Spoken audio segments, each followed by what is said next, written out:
अस्सलाम वालेकुम जी। आज की वीडियो में हम KMI30 जो इंडेक्स है, कराची मीज़ान इंडेक्स, जो टॉप 30 कंपनीज़ होती हैं शरिया कंप्लाइंट, उसके बारे में बात करेंगे। उसमें रिसेंटली कुछ चेंजेस आई थी, कुछ नई कंपनीज़ इंक्लूड हुई हैं और कुछ कंपनीज़ उसमें से निकाली गई हैं, तो उस पर बात करेंगे। इसके अलावा शरिया कंप्लायंस क्राइटेरिया जो होता है उस पर बात करेंगे, क्योंकि कंपनीज़ का तो ये डिटेल तो आपको न्यूज़ वगैरह से भी मिल जानी थी, लेकिन जो शरिया कंप्लायंस क्राइटेरिया होता है कि कंपनीज़ को किन क्राइटेरियाज़ के बेस पे एक शरिया कंप्लायंट कंपनी जो है वो डिक्लेयर किया जाता है,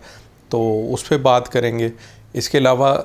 किस क्राइटेरिया के बेस पे वो टॉप 30 कंपनीज़ के अंदर आती हैं, और फिर फाइनल में एक ब्रीफली हम नज़र मार लेंगे जो कि KMI30 की लेटेस्ट कंपनीज़ हैं। शरिया कंप्लायंस क्राइटेरिया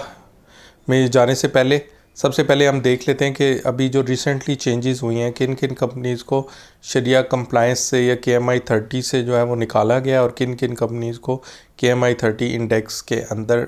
ऐड किया गया। ये मैं पढ़ के आपको बता रहा हूँ।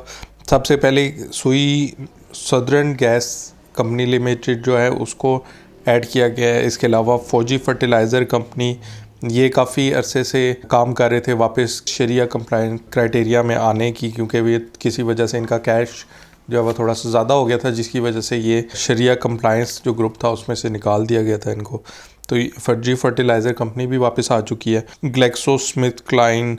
इसके बाद national refinery limited, air link communications limited, city pharma limited और इसके अलावा सिनर्जिको पीके लिमिटेड, ये सारी कंपनीज़ जो हैं ये तकरीबन 7 कंपनीज़ हैं जो कि ऐड कर दी गई हैं। कुछ ऐसी कंपनीज़ हैं जो कि KMI30 में से निकाल दी गई हैं, जो टॉप शरिया कंप्लायंट 30 कंपनीज़ हैं। उसमें से ऑक्टोपस डिजिटल लिमिटेड, फिर Pioneer Cement Limited, Honda Atlas Cars जो है, फिर इसके बाद NetSol Technologies Limited, Faysal Bank Limited, इसके बाद एवेंसियन लिमिटेड और the Organic Meat Company Limited. अच्छा, इससे पहले कि हम ये देखें कि जो KMI30 इंडेक्स में जो टॉप 30 कंपनीज़ है वो किस लिहाज से चूज़ की जाती हैं, टोटल जो सारी शरिया कंप्लायंट कंपनीज़ होती हैं उनमें से हम पहले ये देख लेते हैं कि जो शरिया कंप्लायंट कंपनीज़ है वो किस तरह से ये डिसाइड किया जाता है कि ये कंपनी जो है वो शरिया कंप्लायंट है या नहीं है। तो वो तकरीबन 6 क्राइटेरियाज़ हैं जिसकी बेस पे ये डिसाइड किया जाता है कि कोई भी कंपनी जो है वो शरिया कंप्लायंट है या नहीं है। तो सबसे पहले तो नेचर ऑफ़ बिज़नेस आता है। कोई भी कंपनी, उसका जो नेचर ऑफ़ बिज़नेस है ना, वो शरिया के असूलों के ख़िलाफ़ नहीं होना चाहिए। तो इसमें बाय नेचर जो बैंक्स हैं, इंश्योरेंस कंपनीज़ हैं या कोई और ऐसी कंपनीज़ हैं जिनमें जो इंटरेस्ट बेस्ड कारोबार होता है, इसमें डिफरेंट किस्म की लीजिंग कंपनीज आ जाती हैं, इन सब को बाय नेचर ही शरिया कंप्लायंस ग्रुप से बाय रखा जाता है। इसके अलावा फिर इसमें जो दूसरी कैटेगरी है बाय नेचर में,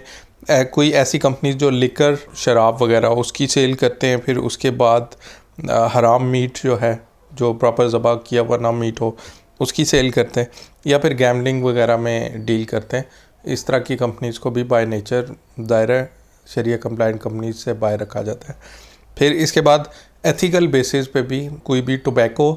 में डील करने वाली कंपनी, और इसके बाद एक्सप्लोसिव मटेरियल्स में जैसे पटाखे वगैरह होते हैं या कोई भी चीज़ जो एक्सप्लोड करती है, आर्म्स वगैरह की कंपनीज होगी, तो उन सब को भी बाय नेचर जो है वो शरिया कंप्लायंस से बाहर रखा जाता है। सेकंड क्राइटेरिया जो है वो ये है कि इंटरेस्ट बेयरिंग डेट जो है कंपनी का, वो 37% ऑफ टोटल एसेट्स से कम होना चाहिए, यानी कि टोटल एसेट्स की जो वैल्यू है उसके 37% से कम जो है वो ऐसा डेट होना चाहिए जो कि उन्होंने इंटरेस्ट पे लिया हुआ हो। अब इसमें जो इस्लामिक बैंक्स वगैरह से डेट होता है वो फिर शामिल नहीं होता। इसके बाद जो थर्ड क्राइटेरिया वो ये है कि नॉन कंप्लायंट इन्वेस्टमेंट्स जो हैं वो 33% से कम होनी चाहिए, कि कंपनी की कोई भी ऐसी इन्वेस्टमेंट्स इस तरह की चीज़ों में जो कि अलाउड नहीं है, जैसे कि इंटरेस्ट बेस्ड जो बैंक्स वगैरह है उसमें अगर पैसा रखा हुआ है, या कोई भी जो मसलन इस तरह की कंपनी है जो गैम्बलिंग वगैरह में काम करती है, या और जो बाय नेचर अलाउड नहीं है कंपनीज, उनके अंदर कोई इन्वेस्टमेंट की हुई है, तो वो टोटल कंपनी के जो एसेट्स हैं ना उसके 33% से कम होनी चाहिए वो इन्वेस्टमेंट। अब यहाँ पे इन्वेस्टमेंट की बात हो रही है, उससे आने वाली इनकम या रेवेन्यू की बात नहीं हो रही, वो आगे आएगी, वो चौथा क्राइटेरिया है। फोर्थ क्राइटेरिया जो है नॉन कंप्लायंट इनकम जो है, नॉन कंप्लायंट रेवेन्यू जो है कंपनी का, वो 5% ऑफ टोटल रेवेन्यू होना चाहिए। यानी कि कंपनी के जो कमाती है ना, जो कि इनफ्लो हो रहा होता है कैश, उसमें से सिर्फ 5% ऐसा हो सकता है जो कि नॉन कंप्लायंट सोर्सेज से आ रहा हो, जैसे कि कोई इंटरेस्ट वाला बैंक हो गया या कोई और इस तरह की कंपनी होगी जो कि शरिया कंप्लायंट नहीं है, जो कि नॉन कंप्लायंट उसमें आती है, जैसे कि गैमलिंग वगैरह में काम करती है या लिकर बेचती है या कुछ भी है। तो उसमें से जो इनकम आ रही है ना, टोटल रेवेन्यू जो आ रहा है उसका सिर्फ 5% तक अलाउड है। 5% से ज़्यादा है तो वो कंपनी फिर शरिया कंप्लायंट में नहीं रहेगी। जो fifth criteria liquid assets of company जो है वो 25% से ज़्यादा होने चाहिए। यानी कि कंपनी के पास ये ना हो कि 75% से ज़्यादा कैश पड़ी हो या लिक्विड एसेट्स इस तरह के पड़े हो जो कैश या कैश की तरह के एसेट्स होते हैं, जैसे फिक्स डिपॉजिट्स होगी या कोई भी ऐसी चीज़ जहाँ पे आपने इन्वेस्ट किया हुआ है और उसको एकदम कैश में कन्वर्ट कर सकते हैं, जैसा कि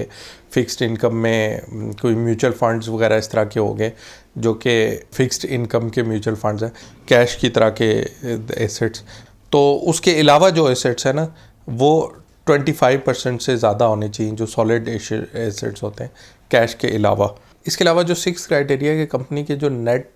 लिक्विड एसेट्स पर शेयर हैं वो कंपनी की शेयर प्राइस से ज़्यादा नहीं होने चाहिए। तो इन 6 क्राइटेरियाज को जो कंपनीज मीट करती हैं उनको फिर शरिया कंप्लायंट लिस्ट में जो KMI ऑल है उसमें ऐड कर दिया जाता है। और उसके बाद फिर अब